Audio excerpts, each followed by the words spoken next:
Hello and welcome to my latest video on my top 10 by division series. So on this one, earlier I featured the top 10 featherweights. Now we are going the top 10 bantamweights, another of the three divisions, featherweight, bantamweight and flyweight, that I did not finish on a similar playlist under different circumstances, albeit on my old channel. So let us go through the top 10 bantamweights of all time. Now the same disclaimer I've put on all the videos.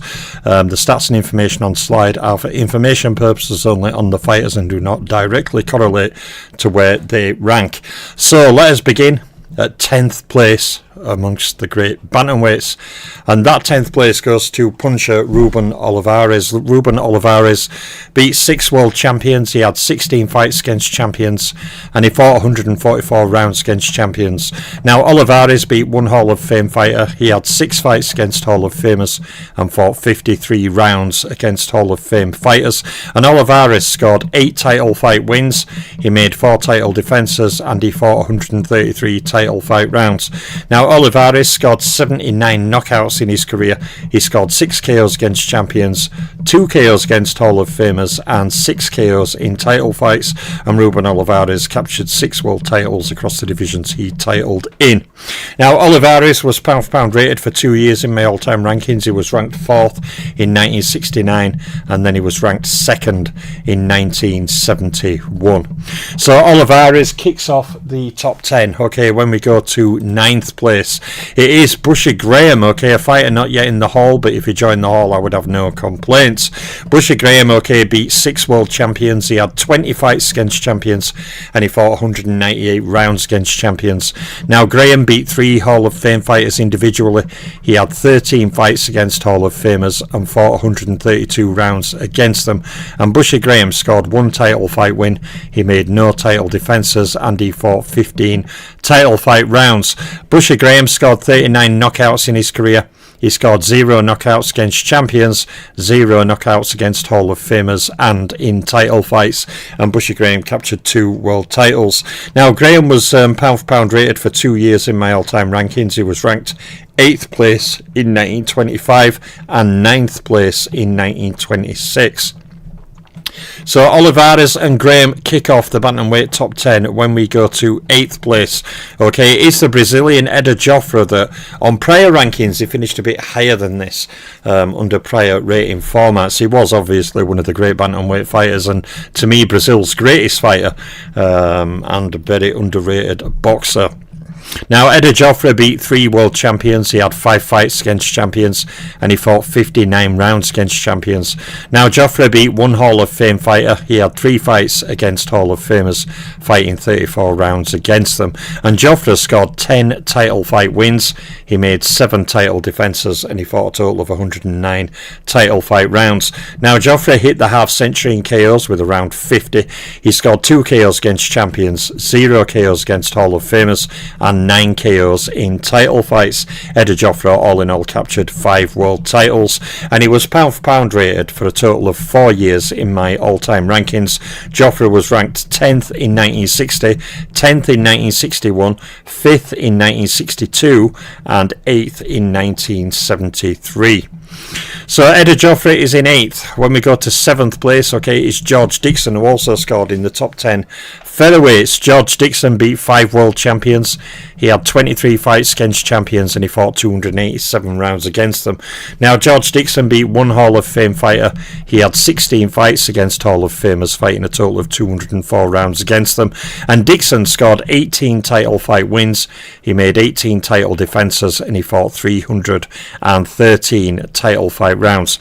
Now George Dixon scored 37 knockouts. He scored 3 KOs against champions, 0 KOs against Hall of Famers and 10 KOs in title fights. George Dixon of course captured 2 world titles. So Dixon was pound for pound rated for 10 years in my all-time rankings. He was ranked 4th in 1891, 5th in 1892, 1st in 1893, pound for pound number 1 in 1893. I'm trying to keep remembering I'm terminate that in these videos. 7th in 1894, 2nd in 1895, 4th in 1896, 3rd in 1897, 3rd in 1898, 4th in 1899 and 4th in 1903. So there is the great George Dixon there. So when we go on to our next fighter in 6th place, it is the super tough bantamweight Joe Lynch. Now, Joe Lynch beat 7 world champions, and he was a real hard man, almost impossible to knock out. He beat 7 world champions, okay, he had 22 fights against champions, and Joe Lynch fought 225 rounds against champions. Now, Lynch beat 4 Hall of Fame fighters individually. He had 19 fights against Hall of Famers, and he fought 205 rounds against them. Now, Lynch scored 3 title fight wins in his career. He made 1 title defense, and he fought 89 title fight rounds, and Joe Lynch scored 40 knockouts in all. He scored 4 KOs against champions, 1 KO against Hall of Famers, and 1 KO in title fights, and Joe Lynch captured 2 world titles. And interestingly, I think there's been a few fighters now never pound for pound rated in my all-time rankings, although with the early 20s were Britons and Mickey Walkers and Harry Grebs and all the other great fighters around, it was very hard to get top 10 rated at that time. So let's go on to number 5. Now in 5th place we have the great bantamweight Charles Bud Taylor, a fighter that I've raved about on here for many years. People talk about modern bantamweights eclipsing what Charles Bud Taylor did at bantamweight. I'm like, just no, okay, just no. Now, Charles Bud Taylor, okay, beat 7 world champions. He had 23 fights against champions, and he fought 214 rounds against champions. Now, Bud Taylor beat 5 Hall of Fame fighters individually. He had 20 fights against Hall of Famers, and he fought 184 rounds against Hall of Famers. And Charles Bud Taylor scored 1 title fight win. He made 0 title defences, and he fought 20 title fight rounds. Like I've said before, he also denied Tony Canzoneri winning an early world title at bantamweight. Ultimately, that would have made Canzoneri in future a 4-weight world champion. So, Charles Bud Taylor scored 37 knockouts. He scored 0 KOs against champions, 0 KOs against Hall of Famers, and 0 KOs in title fights, and Charles Bud Taylor won 1 world title. Now, Bud Taylor was ranked 2 years in my all-time pound-for-pound rankings. He was ranked 9th place in 1924 and 9th place in 1925. And again, even to finish in top 10 in those years was an achievement.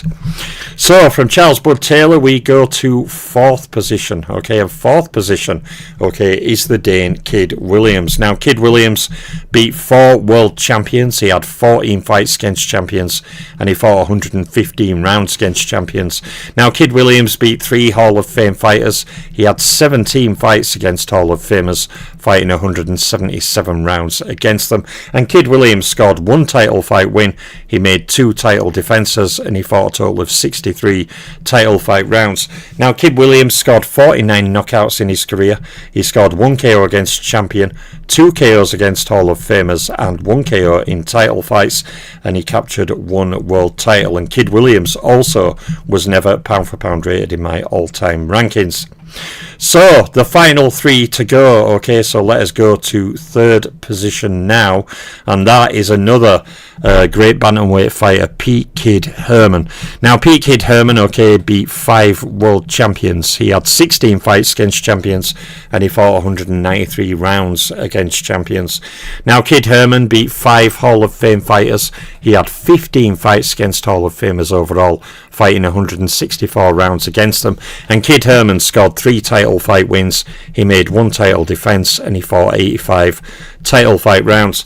Now, Pete Kid Herman scored 20 knockouts in his career. He scored 2 KOs against champions, 2 KOs against Hall of Famers, and 0 KOs in title fights. And Kid Herman, of course, 2-time champ, so he won 2 world titles. Now, Pete Kid Herman was rated for 3 years in my all-time pound-for-pound rankings. He was ranked 9th place in 1917, 9th place in 1919, and 9th place in 1921. Some of these fighters who were never rated or were rated, like Pete Kid Herman, Joe Lynch, they also did finish in top 15 a number of years. They just didn't do enough to break into top 10. But sometimes when I say a fighter were never rated, he's had a number of positions where he's 11th, 12th, 13th, so very close to cusp, just not actually getting into that top 10. But like I say, back in this era, 1900s, 1910s, 1920s, 30s, 40s, it was very hard to get top 10 ranked. The amount of talent and fantastic fighters around was immense. So, There's Pete Kidderman in number 3. Okay, we have 2 places to go. Let us go to number 2. And number 2 is the great Latin champion Panama Al Brown, a lover of the nightlife in Paris, and certainly was a great bantamweight fighter as well. Panama Al Brown beat 5 world champions. Okay, he had 17 fights against champions, and he fought 139 rounds against champions. Now, Panama Al Brown beat 1 Hall of Fame fighter. He had 4 fights against Hall of Famers, and he fought 40 rounds against Hall of Famers. And Panama Al Brown scored 10 title fight wins in his career.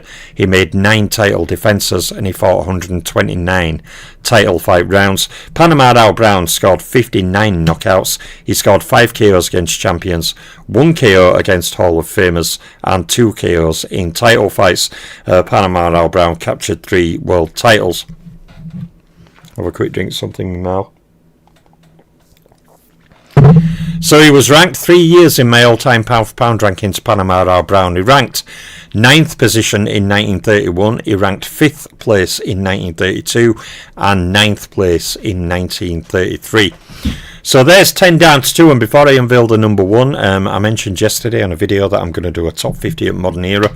That first set of 5 videos is finished, and they will all be uploaded before the end of the weekend. Okay, I'll upload the first part tomorrow, 2 day after that, 2 day after that. Okay, so the top 50 at Modern Era will be uploaded.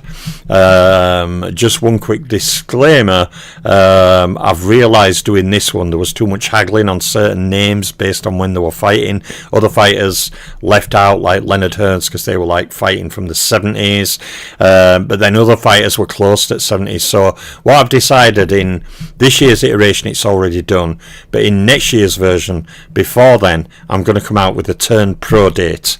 Okay, so every fighter, it may be when the WBO came into being. Okay, so that's the official 4-belt era. It may be a bit before that, but I'm going to come out with a turned pro date filter that will be applied to all the fighters on those top 50s going forward after this one.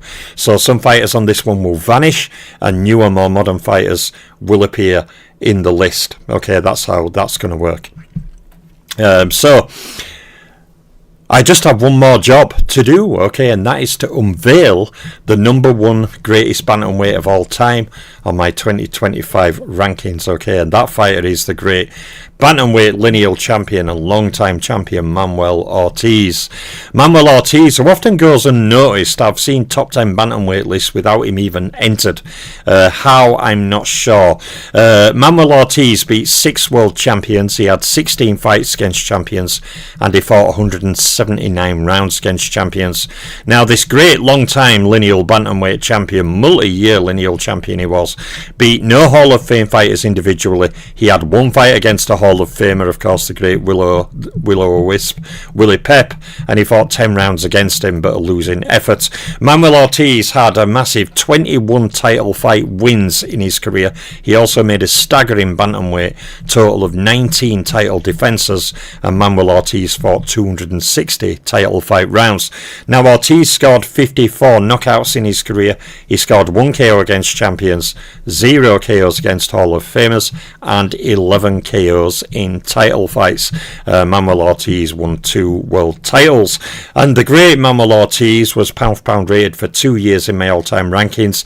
He came 4th place in 1943 and 6th place in 1944. So there are the 10 great bantamweights in my current rankings. Okay, these rankings can change over time. I may do another edition in a few years if there are changes, significant changes, or other fighters jumping in. But if there's virtually no change across the 8 divisions, then there's no point in me redoing it. I'm just doing work for nothing. Whereas the top 50 fighters at Modern Era, you know, that will change all the time. There'll always be changes. I've elected not to put, to me, the 4 biggest names in boxing at the moment. There's many fantastic fighters, but to me, the 4 big names at the moment are Canelo Alvarez, Terence Crawford, Inoue, and Usyk. They, to me, are the 4 standouts at the moment in terms of, you know, career greatness or accomplishment, etc., etc. I have elected not to include them, okay, but I will give a little clue, roughly, from where the bottom one places to where the top one places in the top 50 on my first video tomorrow, but I'm not going to say what positions they're coming. That's a bit disrespectful to them, because those 4 guys are still active. Their numbers and score will still increase. So if I said where they are and some people are not happy with it, they're all in top 20 already. Okay, they're all well inside top 20, all 4 of them. But it'd be disrespectful to them to name where they are, because people would say, well, why is he only here? Not realising that, you know, fighters may have another 2, 3, 4 years left. Many more fights, many more title fights. They may have more accomplishments. There's other score that will go on to increase them later. So I will wait while they retire before entering them. But the top 50 at Modern Era will now be an end of year thing every year. Every year before Christmas, the 5 videos will be done. Like I say, the one next year will have a turned pro date. There will be a date filter put in. Any fighter who turned pro before that date will be removed from that top 50, and newer fighters who turn pro after that date will naturally come in to replace them in whatever position they're ranking. So this top 50 is the launch bed. The next year's top 50 will have a turn pro date installed, and I may actually go from the WBO in 1988, because that is officially the 4-belt era when the 4th belt came into being. I may use that date, or I may go 1st of January 1985, so any fighter who fought before that is then removed. But I will come up with a date in my own time, and then next year's will have that date installed, so the list will change next year. But after that, every year following that, you will get the top 50, and they will all have turned pro after that date. And also, as time goes by, some of the fighters now may retire. Okay, and even other fighters, you know, like Beterbiev is knocking on, Kovalev's old now, you know, Kazuta Ioka and Donny Nietes and Roman Gonzalez, they're still active. They've all had fights in last year. So ultimately, they may also join it next year or two. Okay, so we'll see where those, especially the lower weight fighters, because I think even now today, the lower weight fighters don't get enough shout out. Fantastic fighters like Ioka and Roman Gonzalez and Nietes, and many fighters down there, even you know, people giving away his rightful credit for what he's done, but even now many people still don't know fantastic Junto Nakatani, a fighter I've been raving about a number of years on here. What a fantastic fighter he is. So, you know, ultimately some of those guys were still active but at end of the career. Another big name, Nonito Donaire, hopefully he retires soon. He can join that top 50 then. So yeah, you know, ultimately going forward it will change and grow as fighters retire, as fighters' scores change, so it'll be a living thing. Just one other thing, I've also come up with potential in New Year. I'm going to wait while New Year. I'm going to look at doing a monthly top 10 can't call it a pound for pound list. It's more of the 10 greatest fighters, 10 greatest active fighters list, and a list that I can update every month. So every month I'll do a video, and the list may change or it may not change, depending on what the fighters are doing or what they win or what they accomplish, who the level of opponent is, etc. Okay, but I'm thinking about doing that just to insert another modern element, because all my content at the moment is being old school. Okay, so I do need to have some more modern stuff in there as well. So as well as the top 50 at Modern Era that will be finished and up by the weekend, I'm also looking after New Year into looking into a system where I can rate the 10 greatest fighters now, and then every month do a video. So as they fight and change or retire, it changes like a living top 10 greatest fighters list. But I'll play with that after the New Year, after my break. Until then, I have done piles of content over the last few weeks. Okay, and I've got another 4 or 5 days. There's going to be piles more content coming. Then I'll take my Christmas break, over which I'll just be uploading my graph videos, looking to get them done or nearly done down to minimum weight by turn of year. I'll see how I get on with that, but uploading 3 or 4 a day, I'm going to start rifling through them real quick while I have my Christmas break with my family, and then into New Year, more content coming, lots of career videos, and I'm definitely going to design a system for that top 10 greatest now active fighters. You know, so as they retire, they'll drop out, other fighters will take the places, it'll move around. It'll be like not a top 10 monthly pound for pound list, it'll be a top 10 greatest active fighter list, you can call it. But anyway, there's the bantamweights done. Okay, there's one division to go. I'm really happy on this channel I've managed to get the featherweights and the bantamweights done. I'm really happy that the flyweights will come tomorrow. It did aggrieve me, as well as some other people, that I never finished the 8 divisions off. I only did 5 of them last time. So there's one more to go in the morning, flyweight, and then just after lunch tomorrow will come the first video on the top 50 greatest fighters at Modern Era, 50 down to 41, as well as more graph videos tomorrow. So catch up with me on those. I'm excited to do a modern fighter playlist. It's nice to mix it up a bit. So I'm Boxing Librarian, and I'm out for now.